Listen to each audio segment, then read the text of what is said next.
Now, I'm not one to gossip, but I will bring you the tea. Welcome to Chronicle Speaks. Please, I don't have any time for any gossip now. Eh? Yes. Look at you. So one of my subscribers messaged me night before last asking if Terica Ellis was out of jail, to which I thought to myself, I highly doubt it. But lo and behold, I see videos and pictures of Terica, and she is indeed out.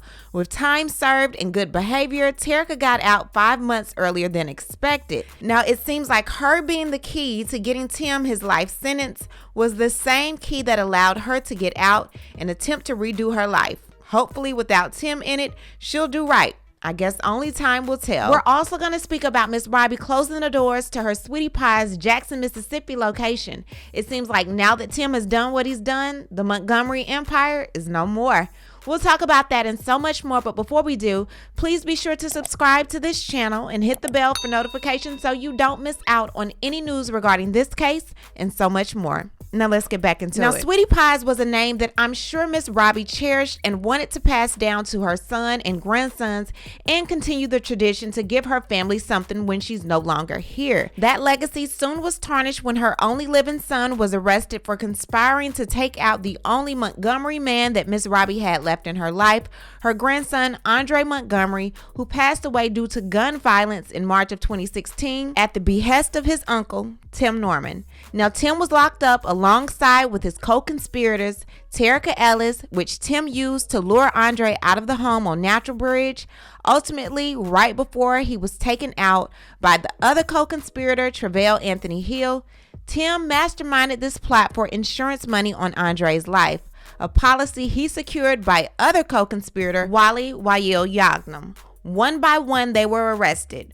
One by one, they were charged, and one by one, they were sentenced. Travell received 32 years. Tim received 2 life sentences plus 240 months.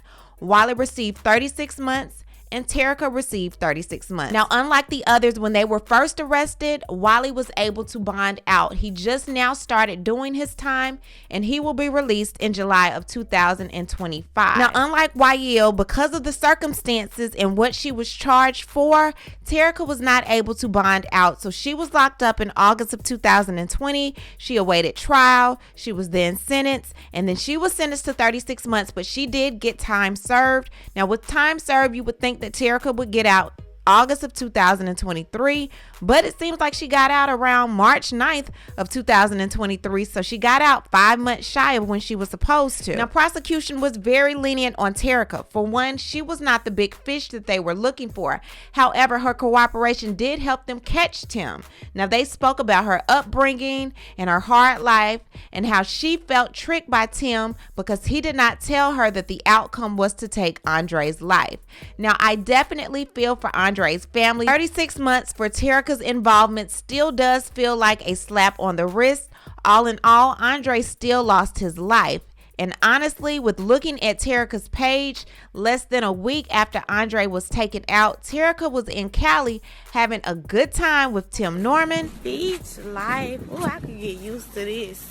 Living her life, so I can understand why the family looks at her apology as, Now, I do understand that people can change, and those 2.5 years that she spent in jail could have opened her eyes to a lot. I just feel for Andre's family. Terica does get to see the light at the end of the tunnel, see her children grow. That's something Andre's family will never get. Now, I told you all in my last Tim Norman video that I was not able to locate Terica in the Bureau of Prison System, but I guess that's because sis never went to prison.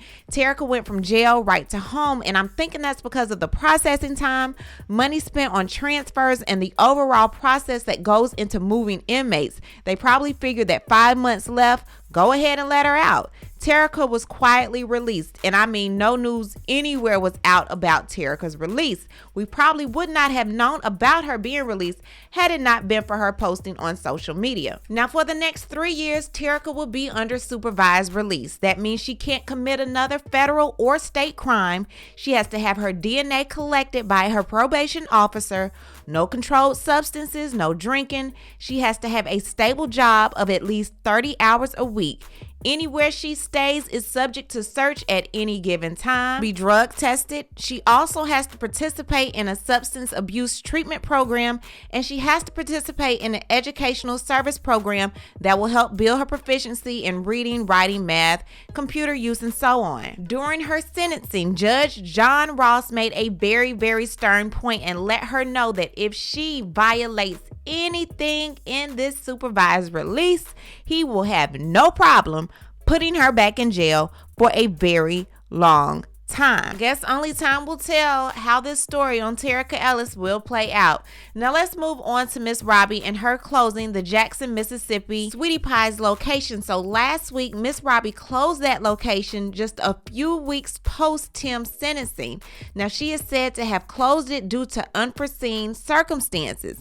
Now Miss Robbie is currently 82 years old, almost 83, and has been running Sweetie Pies in multiple locations, with the first one opening in 1996.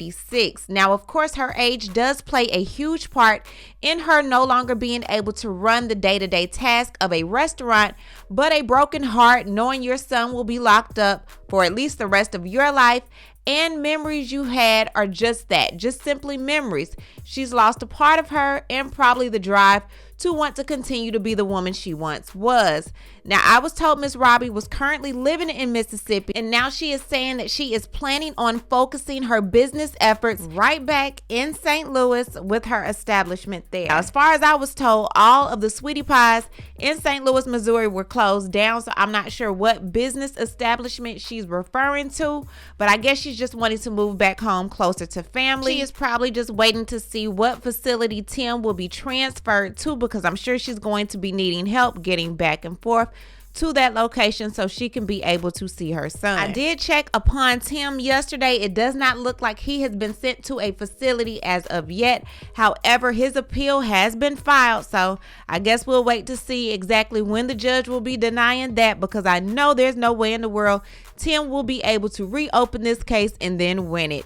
What I need to do is hear from you. What do you think about Terica being released, like I said, 5 months earlier than her planned 36 months release? Also, what do you think about all of these stipulations that she has to abide by with, given the life that she was previously living and the upbringing? Do you think she will be able to adhere to all of these requirements? And then also, what do you think about Miss Robbie closing the Jackson, Mississippi location for the Sweetie Pies? Everything regarding this case, I will stay up on it, and I will always keep you in the know. Anyway, you guys leave a comment, and you know how we do. We'll talk about it down below. Talk to you guys later. Bye. Thanks for watching. Don't forget to hit that subscribe button, hit that like button, and hit that bell so you don't miss any of my new episodes.